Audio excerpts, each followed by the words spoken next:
Sejam bem-vindos. Vamos nessa. Primeiro dia de Automec aqui, muito legal. Deixa eu mostrar uma foto que eu acho que tem tudo a ver com esse evento aqui, ó, uma foto minha de 2014, quando eu era um quase futuro mecânico. Eu comecei nessa área, fiz um Senai, e no curso do Senai eu comprei depois um carro que era do meu pai, e eu falei, esse carro eu vou cuidar dele sozinho.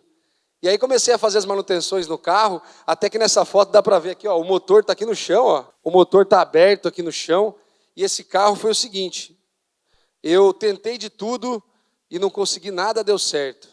Todas as manutenções que eu fiz, a pior de todas foi quando eu fui montar esse motor e deixei cair uma porca dentro da câmara de combustão. E aí na primeira partida o motor já travou. Eu tive que desmontar tudo de novo para tirar essa porca lá de dentro e fazer toda a montagem, tudo errado. E esse carro era um carro que era do meu pai, eu comprei do meu pai, porque eu gostava muito do carro, só que ele já tinha rodado demais. Eu não queria exatamente, a negociação que eu fiz com meu pai não foi muito boa, e eu gastei uns 20 mil reais nesse carro para deixar ele funcionando, e no final da história vendi por 4.800 reais esse Monza. Até hoje, quando eu lembro dele, só fico com raiva. É uma história que trouxe muita frustração, mas também trouxe muito aprendizado. Por falar em aprendizado, estamos hoje no primeiro dia do Automec 2025. Eu estive aqui em 2015, nesse mesmo evento, e eu estava lá assistindo a palestra nesse dia do Dr. Carro, tirei uma foto com ele, e hoje, 10 anos depois, estamos aqui participando do evento, participando da divulgação, e viemos para falar um pouquinho sobre estética automotiva. E eu vou trazer um conteúdo que conecta a estética automotiva com a reparação e a manutenção automotiva também. E aí eu quero primeiro começar contando qual foi o erro aí, o que faltou naquele projeto do Monza, né? Eu tinha começado o Senai, eu sonhava em ser mecânico naquela época, mas o projeto não deu certo. E eu, fazendo uma reflexão, tentei entender o que faltou para que esse projeto fosse um sucesso. Bom, avaliando o que aconteceu, eu queria muito, eu tinha muita boa vontade, mas faltou experiência.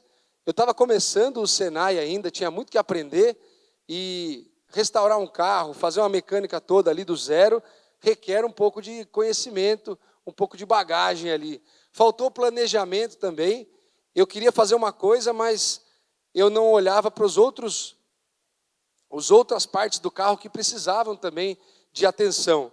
Faltaram as ferramentas adequadas, como vocês podem ver aí nessa foto.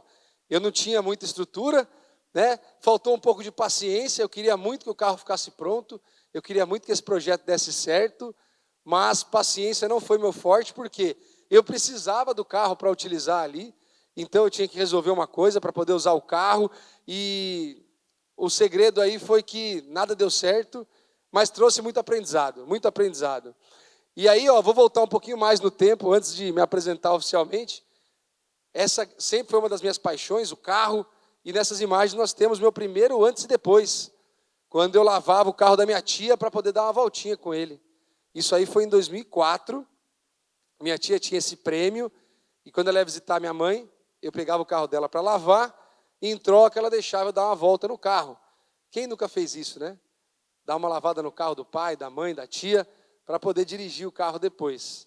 E nessa época eu já gostava muito de lavar carro, eu sonhava em ter o meu carro para lavar o meu carro. Eu nem imaginava muito dirigir, nem nada disso, eu queria lavar o carro. E o que eu usei para lavar esse carro são coisas que nós conhecemos, e eu imagino que vocês também já utilizaram, né? Hoje eu trabalho com estética automotiva, quando eu olho uma foto dessa, dá até desespero, né? Um balde velho, detergente de lavar louça, aquele famoso silicone do posto de combustível, o pano de chão e aquela escova de coco que você usava para esfregar o pneu e raspava o dedo no asfalto, assim, era complicado. Essa escovinha aí não é muito boa para limpar o pneu, não. Mas foi o que eu usei e era o que tinha na época. Isso serve para mostrar o quanto a estética automotiva evoluiu rapidamente nos últimos anos. Alguém já ouviu falar de estética automotiva há 10 anos atrás? Eu vejo que esse mercado tem aí cerca de 10, 15 anos que ele começou a evoluir de maneira muito intensa.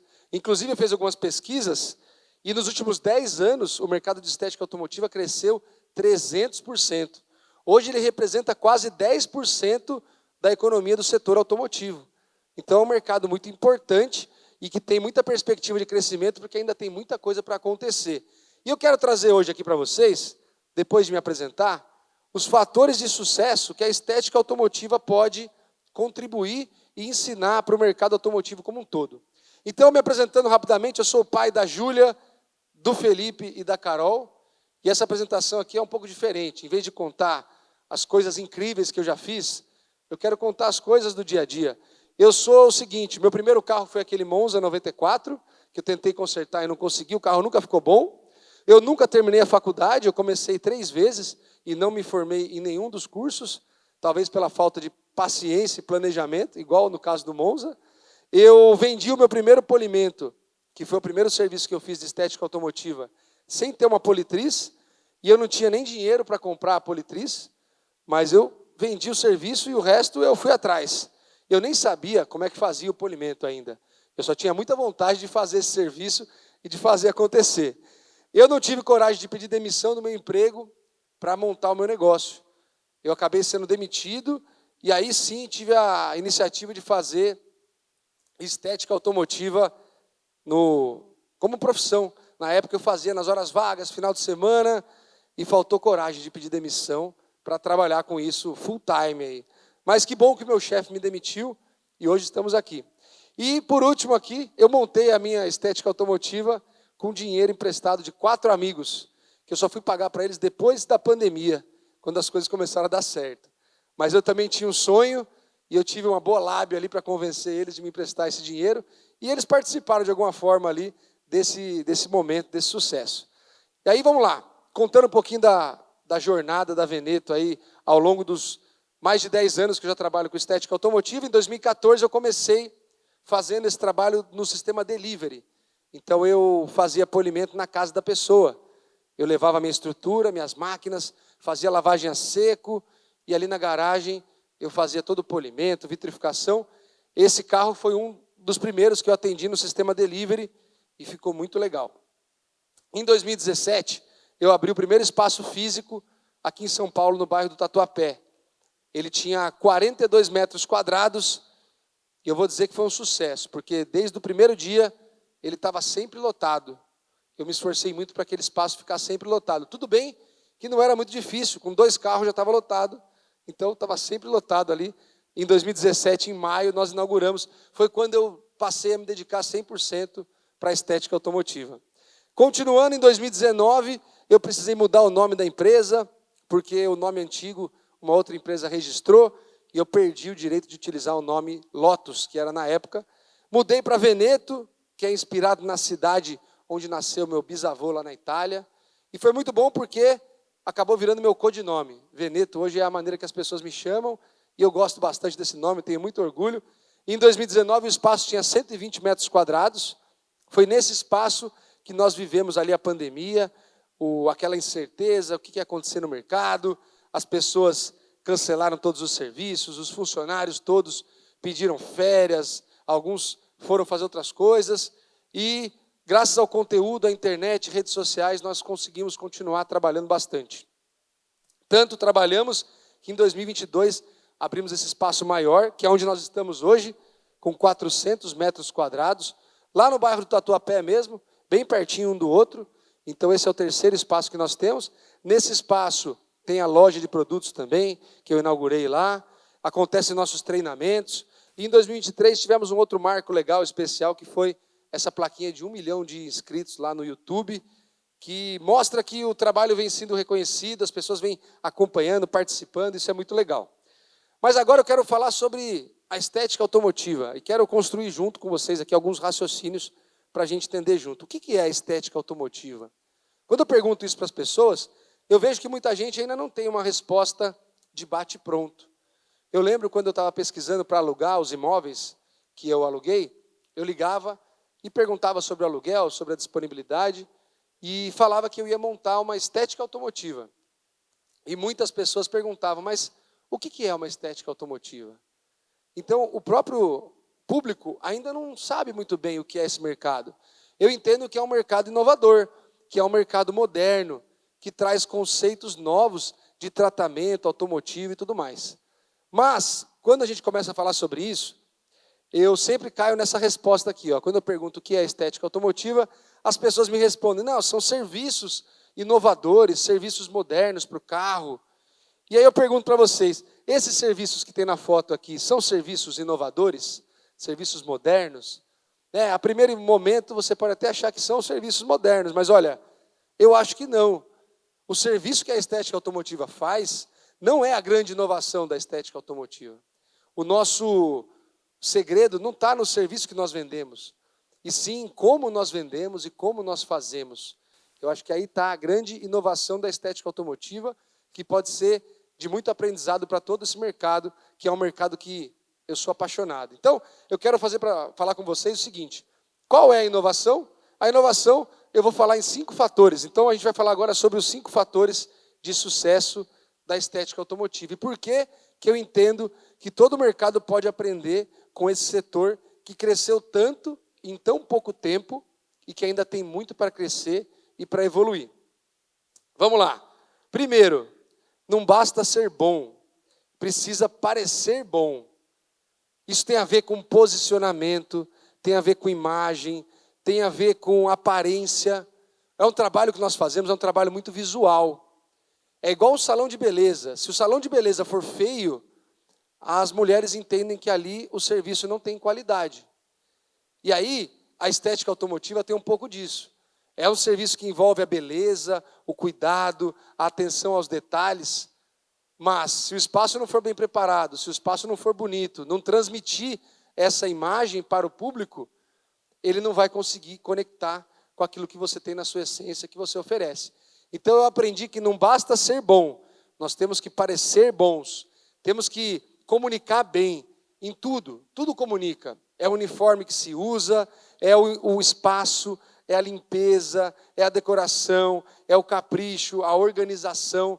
Nessa foto, por exemplo, nós temos ali painel de ferramenta, nós temos essa capa vermelha que eu coloco nos carros quando ficam prontos, nós temos um piso bonito ali na área de lavagem.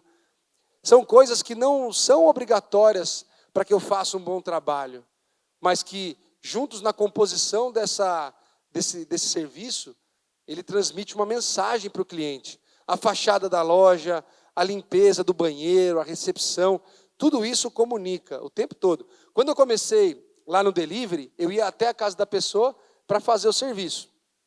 Eu procurava estar bem vestido, estar com uma roupa legal, os equipamentos limpos, organizados.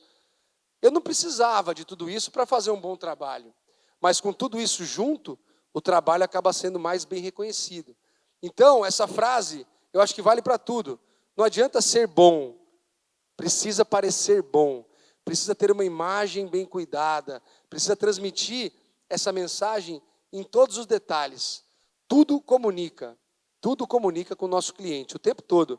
Eu tinha o primeiro espaço físico que nós tínhamos, eu coloquei bastante iluminação lá, e na época, em 2017, ainda era mais novidade a estética automotiva, era uma coisa ainda que menos pessoas conheciam, e quando eu inaugurei aquele espaço todo iluminado, chamava a atenção de todo mundo que passava. E algumas pessoas me comentavam comigo: poxa, eu passo aqui na frente todo dia, e eu vejo que você passa uma fita nos carros quando você faz o polimento, eu vejo que você, quando faz a higienização dos bancos, você tira o banco de dentro do carro e limpa o banco fora do carro. E eu fui percebendo que as pessoas reparam em tudo. A gente não percebe, a gente pode achar que é besteira, mas as pessoas reparam em tudo. Tem gente que passa na frente da loja todo dia, porque é caminho do trabalho. E aí, cada dia ele vê uma coisa diferente. E você que está no trabalho todo dia, pode nem prestar atenção. Às vezes aquela parede que começou a ficar embolorada, aquele chão que está descascando, aquele fio que está pendurado ali, meio improvisado. Você não repara mais porque está ali todo dia. Mas o cliente, quando vai, ele olha para tudo isso, e tudo isso transmite uma mensagem. Então, o recado aqui, o fator de sucesso número 1, é sobre posicionamento, sobre aparência, sobre a mensagem que eu transmito para o meu cliente, com tudo que eu faço no dia a dia. Desde o uniforme, da apresentação, do piso, da calçada. No começo eu tinha uma calçada que era toda quebrada, e eu falei: poxa, a calçada é do imóvel, eu vou consertar. Até uma pessoa que tropeçou lá na frente, até uma vez que um carro foi entrar e raspou o para-choque. Aí eu falei: poxa, não posso deixar com que o carro que veio fazer um serviço de embelezamento automotivo raspe o para-choque na calçada para entrar no meu estabelecimento. E eu precisei resolver. Eu fui lá e gastei, consertei a calçada, E eu entendi que isso tem a ver com a maneira como eu vou atender o meu cliente. O imóvel não é meu, a calçada não é minha, mas ali é o meu comércio, é o meu negócio. Eu preciso oferecer o melhor em cada detalhe para o meu cliente. Uma vez esse carro que raspou o para-choque, ele ia fazer um serviço, ele raspou o para-choque, deu a ré e foi embora, revoltado. Eu tentei conversar com ele, não consegui, perdi um cliente que eu nem tinha conquistado ainda. Então ali me acendeu um alerta sobre essa questão do conforto, bem-estar, do que a gente está oferecendo ali para o consumidor. Vamos lá, o fator de sucesso número 2. Nós não vendemos apenas um serviço, nós vendemos uma experiência. Esses dias eu vi uma campanha de um restaurante nas alturas. Não sei se alguém já ouviu falar. Ele tem um evento que é itinerante. Eles pegam uma mesa de jantar e colocam num guindaste a sei lá quantos metros de altura, 400 metros de altura. E aí você paga um ingresso para jantar nesse lugar, custa R$ 700 para você jantar. Eu entrei no site, chama Diner in the Sky, que é jantar no céu, né? É aquele jantar de chefe, aquela culinária chique. Alguém já conhece? Conhece? E eu faço sempre essa comparação quando eu falo sobre experiência, né, na palestra, porque lá no site do evento não tem o cardápio, só tem assim, ó, jantar, duração 60 minutos, o preço R$ 700. E aí ele viaja o Brasil e cada hora está numa cidade diferente. Aqui em São Paulo eles ficam lá perto do Rio Pinheiros, ali perto da Marginal. Deve ser bem cheiroso ali você jantar em cima do Rio Pinheiros, mas a vista deve ser bonita. E aí R$ 700. Eu fui dar uma palestra em Jundiaí e uma pessoa na plateia falou, eu vou lá no meu aniversário. Ela estava super empolgada, ela pagou em 10 vezes no cartão, R$ 700. Eu perguntei para ela, qual que é o cardápio? Ela falou, não sei, mas eu vou jantar nas alturas. E aí eu falei, por que as pessoas guardam esse dinheiro, fazem o sacrifício, investem num negócio que você vai comer uma comida que é pouquinho, sai de lá, vai ter que ir no McDonald's depois, você não pode ir no banheiro durante os 60 minutos, por motivos óbvios ali nas alturas, mas as pessoas vão e postam foto, e divulgam ali, mandam no grupo da família, dos amigos. Por que as pessoas fazem isso? Pela experiência, para viver alguma coisa diferente, para ter história para contar, pelo sentimento que ela sente. E eu acho que quando o consumidor faz um serviço de estética automotiva, um serviço de polimento, ou até mesmo um serviço de revisão, de manutenção, um serviço no carro, que é uma coisa que a pessoa gosta muito, ela faz não só para resolver um problema, ela faz para ter uma experiência, para ter um sentimento prazeroso. Lá na Veneto, nós começamos a colocar essa capa nos carros, quando eles ficavam prontos, para evitar que a poeira do dia a dia possa vir sujando o carro depois que ele fica pronto. Porque a nossa rua é muito movimentada, e às vezes, 2 horas depois, o carro já está com alguma poeira ali em cima. Entregar o carro empoeirado não é legal. Aí eu coloquei a capa, e eu percebi que quando a pessoa vinha buscar o carro, quando eu tirava essa capa, a reação da pessoa era diferente. Ela ficava um sorriso mais largo, um sentimento mais legal, tirava o celular do bolso, fazia vídeo, foto, postava depois, marcava a gente. Eu percebi que a capa trazia um sentimento diferente para o serviço que eu estava entregando. O serviço podia ser o mesmo, mas a maneira como eu entreguei, a maneira como eu executei, diferente, trouxe uma experiência diferente. Isso me trouxe o sentimento de que nós precisamos valorizar e tornar a experiência do nosso cliente inesquecível. E muitas vezes, não é com coisas caras, não é com investimentos altos que você faz isso. É uma simples capa, por exemplo, que vai mostrar para aquele cliente que o carro dele é especial, que o serviço foi feito com muito capricho, que aquele momento ali é um momento importante. Muitas pessoas, às vezes, vai entregar um carro, o carro está ali encostado numa parede, não dá nem para abrir a porta direito. Qual que é a mensagem que isso transmite? Então, como é que a gente pode, a reflexão que fica é, como é que eu posso tornar a experiência do meu cliente mais incrível, mais inesquecível, sem necessariamente investir muito para que isso aconteça. Muitas vezes não está em investimentos altos, está em coisas simples que tornam a pessoa especial, que fazem aquele momento inesquecível. Teve uma pessoa que fez o serviço com a gente que contou que quando ela comprou um carro zero, foi numa concessionária Chevrolet, lá na Radial Leste. Eles colocavam o carro numa sala fechada e quando ela ia para ver o carro, eles acendiam a luz e tocava o tema da vitória do Ayrton Senna, a música. Então imagina a sensação de você estar buscando o seu carro zero, e aí toca a música do Ayrton Senna, o tema da vitória. Um carro zero é uma grande conquista. Infelizmente, nem todas as concessionárias enxergam assim. Muitas entregam o carro sujo, entregam o carro de qualquer jeito. Mas quando a concessionária, a loja, seja de novos, seminovos, valoriza esse momento, cria uma conexão com a pessoa, que o próximo carro que ela for comprar, ela vai querer sentir aquilo que ela sentiu quando ela comprou o carro. Então, às vezes, não é sobre o carro, não é sobre o serviço, é sobre a experiência, é sobre o que a pessoa sentiu quando consumiu aquele serviço, quando pesquisou, quando fez aquele tratamento, aquela revisão, aquilo que ela fez no carro. Porque o carro para a gente não é só um meio de transporte, né? É muito mais do que isso. Olha quantas pessoas visitando essa feira, olha quantas pessoas envolvidas nesse mercado. O brasileiro é apaixonado por carro. A gente cuida do carro de um jeito diferente, que não se cuida ao redor do mundo. Aqui a gente cuida com muito mais carinho, o carro dura mais, ele tem um ciclo de vida maior, talvez pelo custo que ele tem, o quanto ele representa no nosso bolso, mas também porque nós gostamos e nós vivemos essa paixão de um jeito mais intenso. Eu já viajei para outros países no mundo e a gente vê carros que a pessoa não se preocupa com a garagem, deixa na rua, não faz um tratamento, não limpa de qualquer jeito, cuida de qualquer maneira. Eu vejo muito aqueles lava-rápidos automáticos, né? Nos Estados Unidos, por exemplo, a galera lava o carro só naqueles rolos que passa o carro lá dentro e de qualquer jeito está bom. Aqui no Brasil, não. Por isso que a estética automotiva, que é um trabalho muito detalhado, muito caprichoso, tem tanto resultado, tem crescido tanto no Brasil, porque é um trabalho que requer capricho, paciência, atenção aos detalhes. Então, um dos fatores de sucesso que eu vejo na estética automotiva está relacionado com a experiência do cliente. Nós entendemos que o nosso serviço é mais do que um tratamento, é uma experiência e nós precisamos valorizar esse momento. Valorizando esse momento, nós criamos uma conexão com o público e isso fideliza o cliente e vai trazendo cada vez mais resultado. Vamos lá. O fator número 3 é o momento de consumo.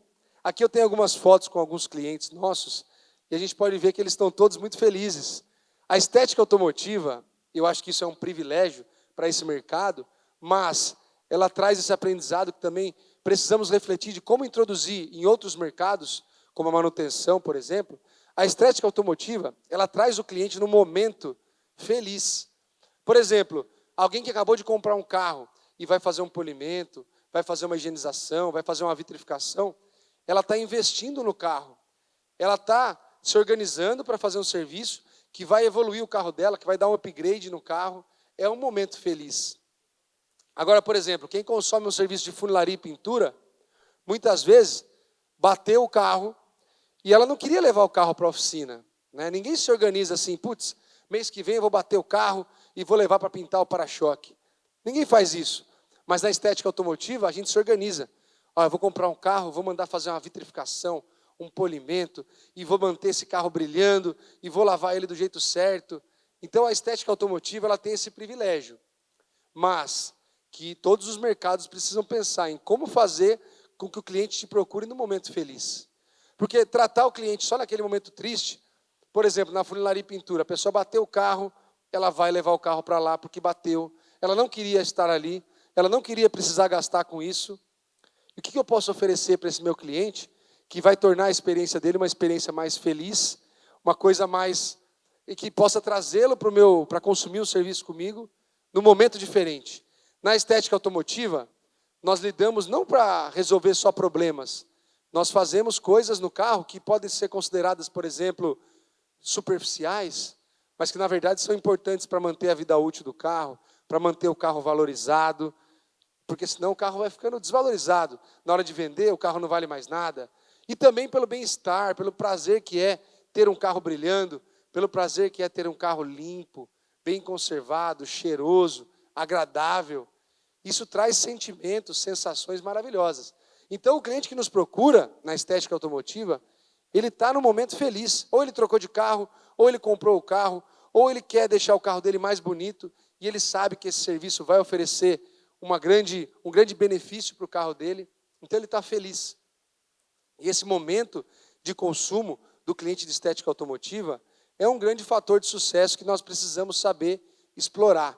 Saber entender o momento do cliente e oferecer para ele aquilo que vai de acordo com o que ele precisa. Na oficina mecânica, por exemplo, existem os dois momentos, né? Tem o momento da revisão, que é preciso ser feito com frequência, e tem o momento que o carro quebra. Quem trabalha com manutenção sabe que é muito mais interessante fazer revisão, para os dois lados, né? Do que fazer um reparo depois que o carro quebra. Quando o carro quebra, o consumidor está sempre ali, né? Apertado, ele não estava organizado para gastar. Aí ele vai ver aquele orçamento grandão, cheio de coisa para fazer, ele fica escolhendo algumas ele fala, não, isso aqui eu vou fazer depois, porque eu vou vender esse carro, eu não preciso fazer tudo isso agora. Agora, quando é uma revisão, que acabou de comprar o carro, ou uma revisão esporádica ali, preventiva, de acordo com a quilometragem, é diferente. A pessoa sabe que daqui 10 mil quilômetros vai precisar fazer uma revisão, só que esse cliente precisa de conscientização para isso, né? Nem todos se preparam, se organizam, nem todos fazem esse cuidado com o carro. Então, trazer essa consciência para o consumidor e oferecer serviços para ele no momento mais feliz é muito mais interessante, é muito mais legal do que esperar o carro quebrar, do que esperar o carro bater para você ter cliente ali para atender. E na estética a gente identificou ali um momento que o cliente tem uma predisposição para investir no carro, ele se organiza, ele quer ter um upgrade, ele quer ver o carro mais bonito, o carro mais brilhando, e aquele resultado que faz o brilho nos olhos. O quarto fator de sucesso da estética automotiva, na minha opinião, é a nossa atenção aos detalhes. Tem a ver com capricho, tem a ver com o tempo disponível para executar um serviço. Eu brinco que na estética automotiva a gente não faz igual o lava rápido, a gente lava devagar. Por quê? Eu tenho tempo disponível para fazer esse serviço com calma e com capricho e com paciência. Quando você faz um serviço com pressa, naturalmente você não consegue fazer um trabalho tão caprichado, com tantos detalhes. E claro que cada serviço tem a sua proposta. O lava rápido tem a sua proposta, a estética automotiva tem outra proposta. Mas eu entendo que na estética automotiva, um grande fator de sucesso é a atenção que nós podemos dar aos detalhes do carro, fazendo uma limpeza que muitas vezes o carro não recebe no dia a dia. Por quê? Porque numa lavagem rápida, não dá para fazer uma limpeza tão caprichada, tão cuidadosa, tão minuciosa. Enquanto que quando a gente faz um trabalho de estética, a gente tem mais tempo disponível e nós temos recursos, ferramentas, processos que vão atender aos detalhes ali e que vão cuidar desse carro de um jeito diferente. E aí traz uma experiência diferente, aí traz uma satisfação para o cliente, e aí tem um ciclo virtuoso que a gente consegue fazer. E a minha pergunta sobre a atenção aos detalhes é, todo serviço, será que não consegue ter um pouco mais de capricho, um pouco mais de atenção aos detalhes? Como é que eu posso ser mais detalhista num trabalho de reparação, num trabalho de repintura, num trabalho de manutenção como um todo? O que é um detalhe a mais que pode encantar o meu cliente, surpreender ele na hora que ele vai buscar o carro e que pode fazer a diferença? Eu vejo muitas oficinas mecânicas fazendo limpeza do motor para entregar o carro limpinho ali naquela região que teve a manutenção. Eu vejo outras investindo na lavagem, na limpeza do carro também, para já entregar um carro limpo, surpreendendo o cliente. Então tem muitas coisas que nós podemos fazer para aumentar o nível de detalhes de um tratamento e com isso encantar o cliente e com isso mostrar que ele está recebendo um trabalho que não se encontra em qualquer lugar por aí. Na estética automotiva, isso já acaba sendo o coração do nosso negócio. Tem muita gente que usa o termo em inglês, que é o car detail. E eu acredito que nosso trabalho veio dessa expressão, car detail, que quer dizer, traduzindo aí numa tradução literal, detalhamento automotivo, que nada mais é do que cuidar do carro em seus mínimos detalhes, entendendo que o carro tem várias superfícies diferentes, que o carro tem vários materiais diferentes, que cada material precisa de um produto, de um processo, de uma técnica diferente, para que ele tenha um bom resultado. E uma outra coisa que tem a ver com a atenção aos detalhes, tem a ver com o diagnóstico que nós fazemos, para cada caso atuar de maneira específica e personalizada para aquele carro. Eu costumo brincar que, na estética automotiva, a gente já entendeu que não existe um remédio para todas as doenças. É um remédio para cada doença diferente. E eu preciso conhecer a doença daquele carro para saber que remédio que eu vou utilizar que vai atingir o meu objetivo. Antigamente, o polimento, o tratamento de pintura era tudo igual. Era o mesmo produto, a mesma boina, era só fazer aquela receitinha de bolo. Só que o carro foi evoluindo, a pintura foi evoluindo, os materiais do carro foram evoluindo, cada vez mais caro, o carro está cada vez mais caro, mais moderno, a pintura está cada vez mais fina, o material mudou, evoluiu, e junto com isso, o profissional que faz esse tratamento precisou evoluir também. Evoluindo e oferecendo um tratamento personalizado, específico para cada situação. Então, um tipo de sujeira diferente precisa de um produto diferente para limpar. Cada sujeira tem um produto específico. Mas a região onde essa sujeira se encontra também é importante. Porque cada região eu posso aplicar um produto diferente. Tem a região interna do carro, a região externa, tem plástico, borracha, cromado, metal, pintura, vidro. Cada coisa precisa de uma técnica, um processo, um produto diferente, para que possamos fazer um bom trabalho, resolver um problema sem causar outro. Porque se eu usar um produto agressivo demais, se eu usar uma técnica agressiva demais, eu resolvo o problema, mas eu causo outro problema. Eu causo um risco, corrosão, agressões ali, ressecamento de plástico, borracha, e aí no longo prazo não é legal. Então na estética automotiva nós percebemos a importância de fazer um bom diagnóstico e atender cada carro de maneira personalizada. Eu sempre falo que a diferença de um profissional executor que pega uma receita de bolo e faz um tratamento no carro, para um profissional especialista, é a capacidade de fazer um bom diagnóstico, avaliar cada carro e entender o que aquele carro precisa. Assim como na oficina mecânica tem um cara que faz o diagnóstico, que vai entender, por exemplo, qual é o problema naquele carro, e depois tem a pessoa que vai executar a correção, que muitas vezes pode ser a troca de uma peça, o ajuste de um sistema, uma configuração diferente. Mas para chegar na raiz do problema, eu tenho que ter alguém especialista para fazer um bom diagnóstico e ser assertivo na solução do problema. Na estética automotiva, nós também fazemos diagnóstico, avaliamos o carro, a situação, o problema e realizamos, na medida, a solução, para corrigir sem agredir.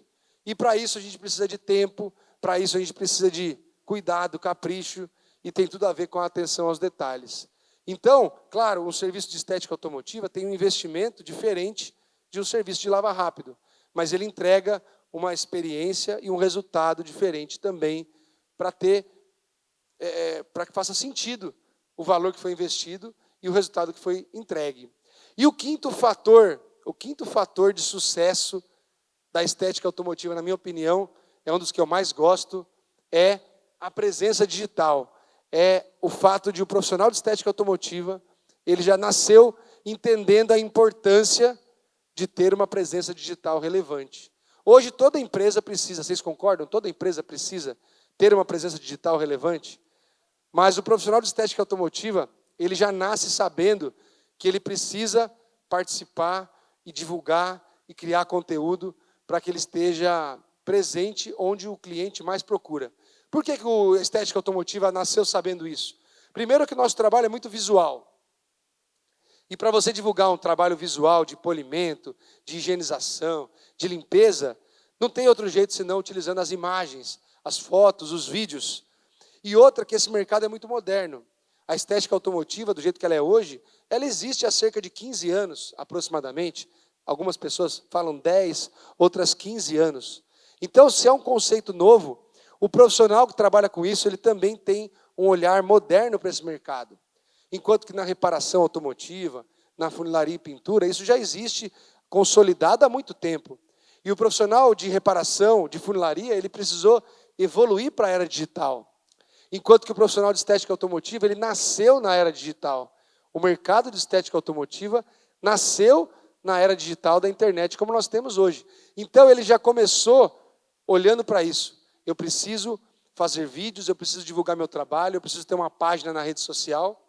Eu, por exemplo, sou um exemplo disso. Quando eu comecei lá em 2014, a primeira coisa que eu fiz foi montar a página no Facebook, na época, que era a única rede social que a gente utilizava. Depois veio o YouTube, em 2016 eu criei o canal no YouTube, e em 2018 para 2019 eu comecei a fazer os conteúdos no Instagram. E hoje a rede social muda numa velocidade absurda. Que bom que eu comecei lá atrás e eu pude acompanhar Lá atrás, claro, a gente fala lá atrás, né? 8 anos atrás, parece que faz muito tempo. Mas na internet, 8 anos, acontece muita coisa. Há 8 anos, quando eu fiz o primeiro vídeo no YouTube, o único jeito de você divulgar um vídeo era no YouTube. Os vídeos eram deitados, eles tinham 15 minutos de duração. Hoje em dia, o vídeo é em pé, 30 segundos, 1 minuto e meio já é um vídeo longo. Já é muita coisa, as pessoas não param para assistir. Então a dinâmica de uso da internet, da rede social, está cada vez mais acelerada e mudando com muita velocidade. Redes sociais novas que surgem e que daqui 2 anos nós não sabemos o que vai acontecer e como vai estar. Mas o que eu falo que é um case de sucesso na estética automotiva é a percepção da importância de ter uma presença digital relevante. Então eu vejo que os profissionais que começam nesse mercado, eles já entenderam que eles precisam ter uma rede social, que eles precisam divulgar o seu trabalho através da rede social, que eles precisam criar conteúdo, fazer vídeos e através disso poder chegar até as pessoas que têm interesse nesse trabalho. E aquele que percebeu isso mais cedo, saiu na frente. E isso vale para todos os mercados, para todos os segmentos. E eu acho importante no mercado automotivo que todas as empresas possam participar, colocar conteúdo e através desse conteúdo captar novos clientes, conscientizar o público. Eu sempre falo uma coisa que é o seguinte: o cliente consciente valoriza um bom trabalho. Quando eu comecei, falava assim para mim, quando eu comecei a postar os vídeos: você vai postar os vídeos na internet, vai ensinar as pessoas a fazer, ninguém vai levar o carro para você. Eu escutava isso.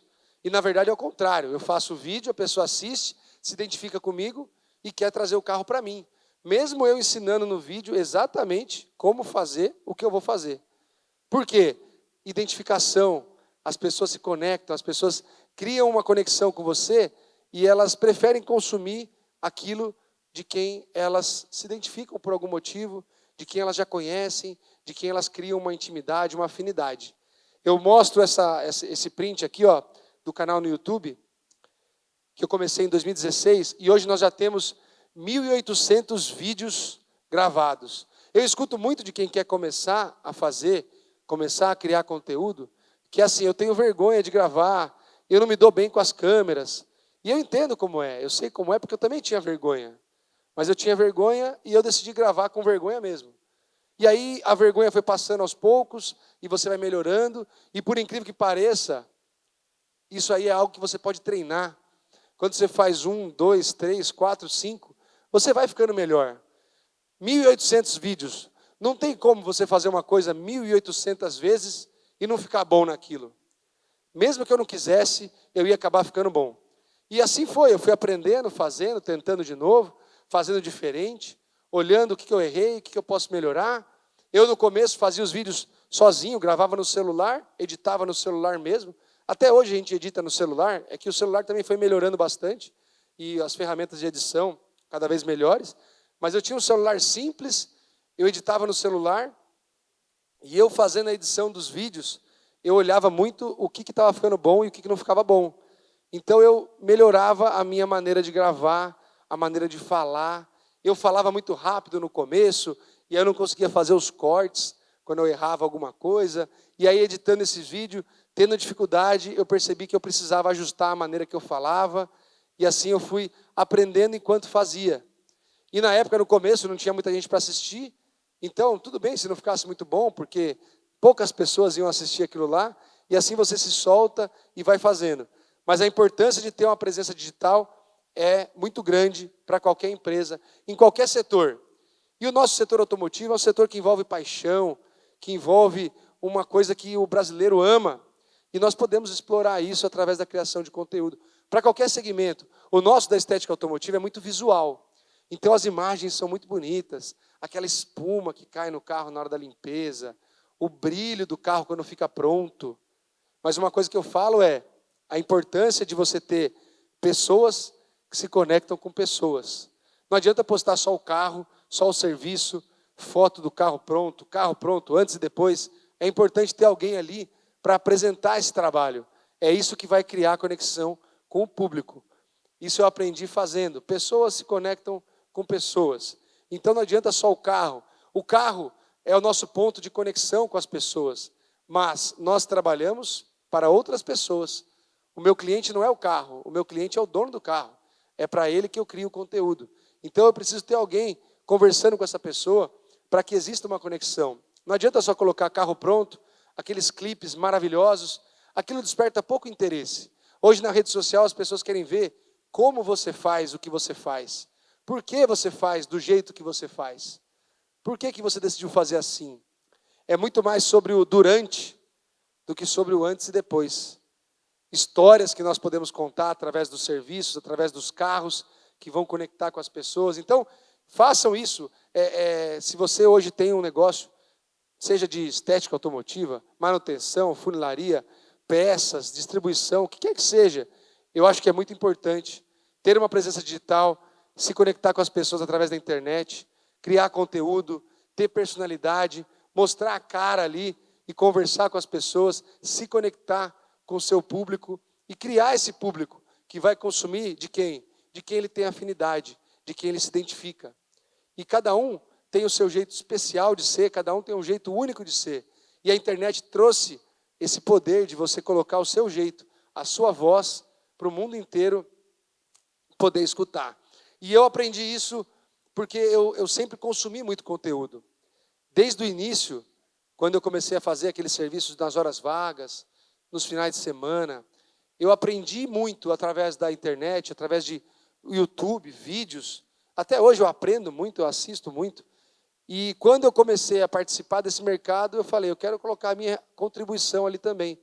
Já que eu aprendi muito por ali, eu quero poder colocar um pouquinho do que eu aprendi e contribuir com outras pessoas. E assim eu fui, desde o começo, olhando com muito carinho para isso.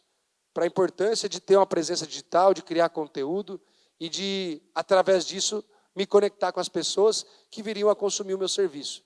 Eu nunca tive esse preconceito de achar que se eu estou ensinando, as pessoas não vão me procurar para fazer. E eu nunca tive problema de, por exemplo, alguém aprender com o vídeo e executar o serviço ali. Eu vejo uma coisa que o pessoal fala, o dono do carro viu no YouTube um vídeo, tentou fazer, não conseguiu. Eu penso assim, aquele cara que vai querer fazer o serviço no carro dele, ele vai fazer de um jeito ou de outro. Se ele tiver conteúdo de valor que ele possa aprender para fazer do jeito certo, ele vai aprender e vai fazer do jeito certo. Se não tiver, ele vai se arriscar e vai fazer do jeito errado. Mas a pessoa que está determinada a fazer sozinha, ela vai fazer de um jeito ou de outro. E se você puder contribuir colocando ali uma informação para que ela faça do jeito certo, isso pelo menos gera uma gratidão ali, ela vai se conectar com você de alguma forma. E quem sabe no futuro, quando ela tiver alguma coisa muito difícil para fazer, ela te procure para fazer aquilo que ela entende que não dá para fazer sozinha em casa, por exemplo. Eu não tenho problema nenhum com quem gosta de fazer o serviço. Eu penso dessa forma, essa pessoa que quer fazer, quer se arriscar, ele vai fazer de um jeito ou de outro.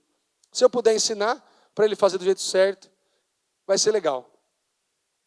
E uma mensagem que eu gosto de deixar sempre no final para vocês é a seguinte, inclusive é de um cara muito importante para a indústria automotiva, Henry Ford. Ele dizia o seguinte, se você acredita que é capaz, ou se você acredita que não é capaz, em ambos os casos você está certo. Muito obrigado, pessoal, uma boa tarde a todos, bom evento para vocês. Vamos ficando por aqui, quem tiver alguma dúvida, estaremos à disposição ali na frente.